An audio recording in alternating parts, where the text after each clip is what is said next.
Monsieur le Président. Je voudrais en préambule rappeler à Monsieur Bullmann et à un certain nombre de personnes qui se sont émues des propos de notre collègue Kamall qu'il ne se passe pas une séance plénière, pas une journée de séance plénière où, dans les rangs de la gauche ou des libéraux, nous entendons un torrent d'insultes et de propos agressifs et outranciers en nous accusant d'extrémisme, en particulier à l'égard de tous ceux qui, à l'instar de notre groupe, défendent simplement une autre conception de l'Europe.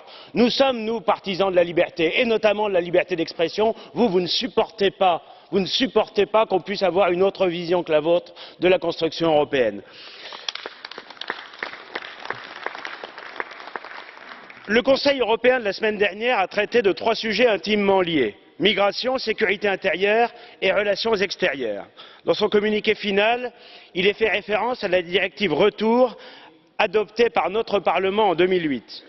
Le problème, c'est que dès les premiers mois de sa mise en œuvre, 2 arrêts de la Cour de justice de Luxembourg en ont considérablement réduit la portée. Au paragraphe suivant, le texte des conclusions indique qu'il convient, je cite, d'en faire davantage pour faciliter les retours effectifs. Le problème, c'est que sans même parler des arrêts défavorables rendus aussi bien par la CJUE que par la CEDH, les pays d'où sont originaires les immigrés clandestins refusent souvent de délivrer des laissez-passer consulaires. Ainsi, alors que la France compte aujourd'hui des centaines de milliers de clandestins sur son sol, son gouvernement se montre incapable de se faire respecter.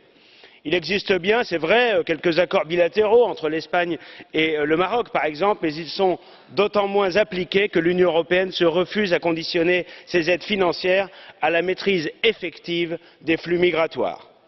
Pire, en juillet dernier, la Commission a saisi la Cour de Luxembourg pour que la Hongrie abroge sa loi contre les associations de gauche qui aident à l'installation de clandestins. Dès lors, quelle peut être votre crédibilité quand vous prétendez vouloir faciliter les retours effectifs des immigrés illégaux?